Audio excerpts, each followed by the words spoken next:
Unboxing videos seem to be a thing here on YouTube, so I might as well join the crowd.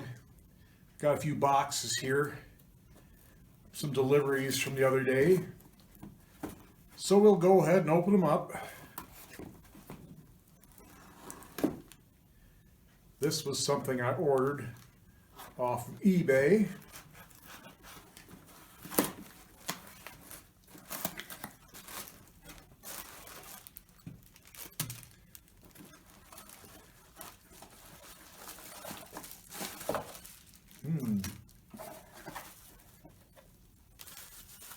What have we got here?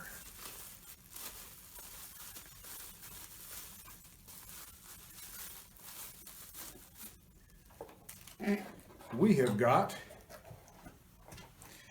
a brand new carburetor and spark plug, and basically a gasket, carburetor, spark plug, primer for the little 5.5 horse Briggs & Stratton engine on my ancient power washer. Yeah, I was looking around, going to buy a carb kit, but I buy this whole thing for 15 bucks, so that's the way I decided to go. And we've got a box here from Allstate Ag Parts.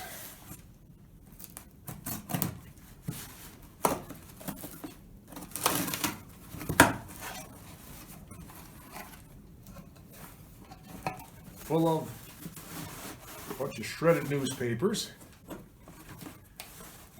And along with the shredded newspapers, we've got a hydraulic filter for the 1486. Yeah, now the cover, the gasket on the cover that on the where the hydraulic filter goes on the 1486 is leaking. So I figured as long as I need to address that, I might as well just go ahead and put a new filter in it.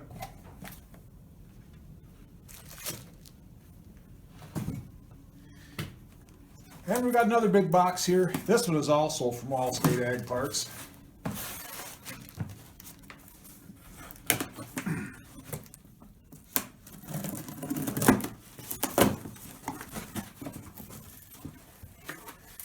Well, there's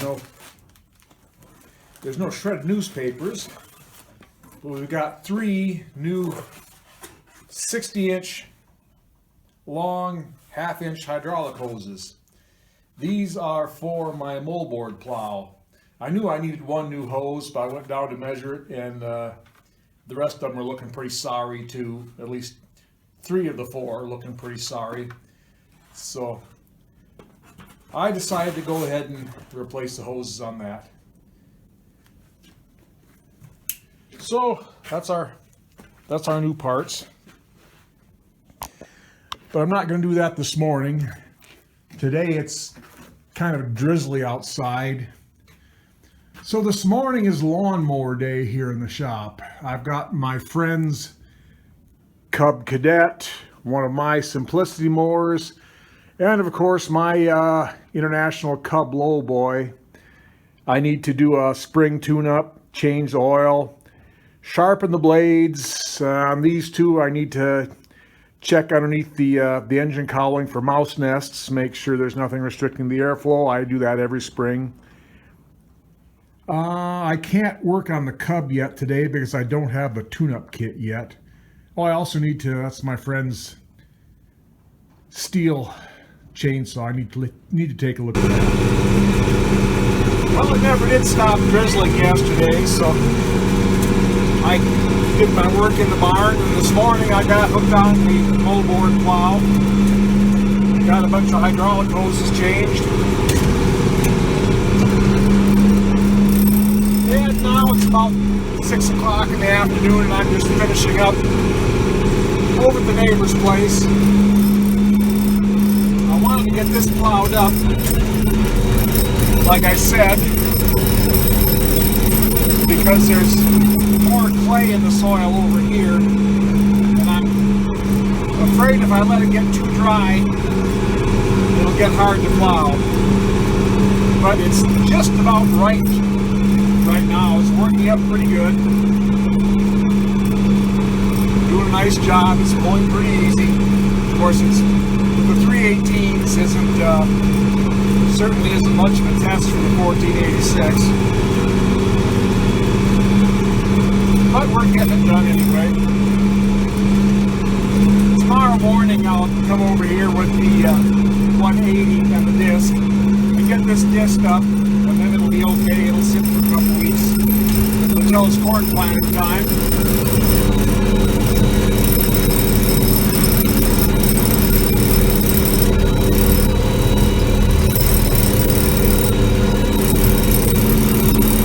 And then tomorrow afternoon I'll start hauling out manure at home, I think.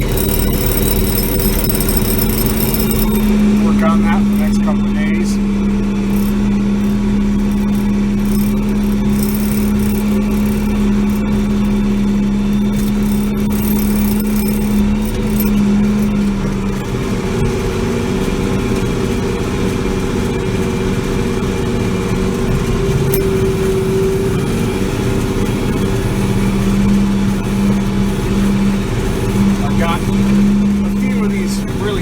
Contour strips here. I'm on the second to last one. I'm going to do one more down the hill. That will make 5 contour strips right here. Plus there's a 3-acre field that's back by itself that I've got plowed up. And that's what corn ground I'm going to have here this year.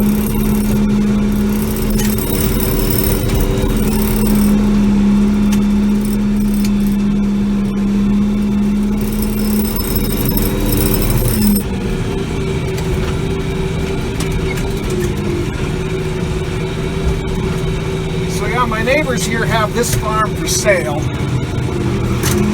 so it's possible this could be the last year I operate this farm. The neighbors are good friends of mine. They're great neighbors, but they're a little older than I am, and this the house and the outbuildings and everything here and the big lawn is going to be a little bit too much for them to take care of. Now this place, it's a gorgeous place. Down over the hill there's a really big spring on the property here. And there's a big creek that runs through it.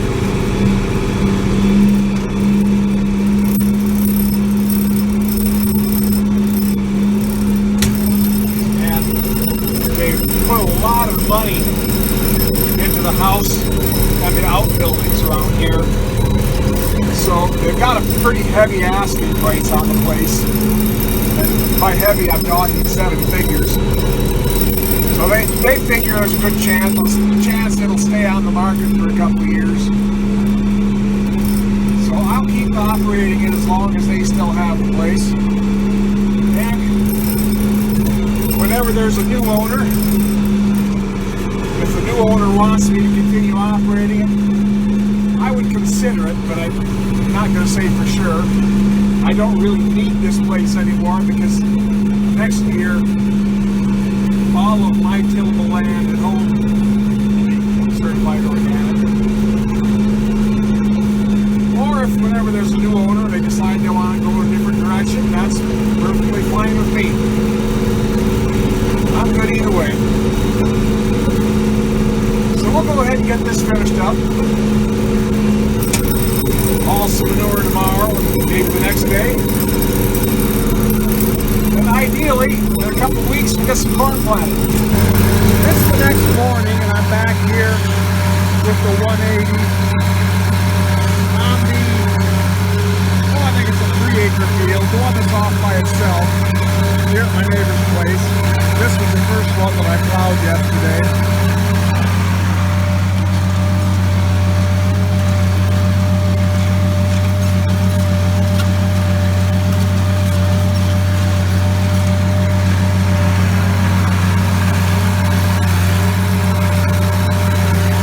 This worked up. This field, I had corn in here 5 years ago. It was the first year that I was certified organic, and it turned out all right.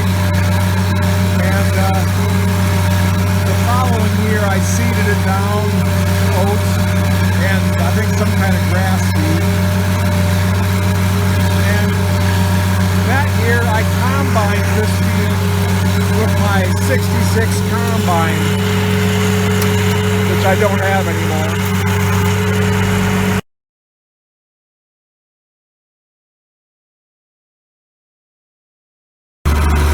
Well, I was going to record more disking in the field yesterday.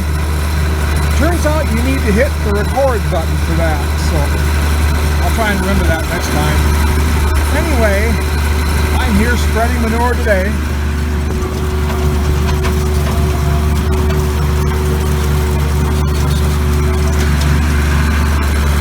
I'm here at home putting manure in a field that's I'm going to raise corn in this year. I started yesterday afternoon and I loaded preloads with my New Holland skid steer, and then it developed an issue that I'm going to have to deal with. I might talk about that a little bit in the next video. But anyway, I jumped into my little Owatonna Mustang skid steer, and I've been loading with that ever since. It's not quite as fast as the New Holland, but it does have the advantage of actually functioning. So, at any rate, I should get done hauling manure today if everything keeps going as it is. So, springtime farm work continues here in southwest Wisconsin. That's probably about it for this video. So, everybody stay safe out there, and we'll catch you next time.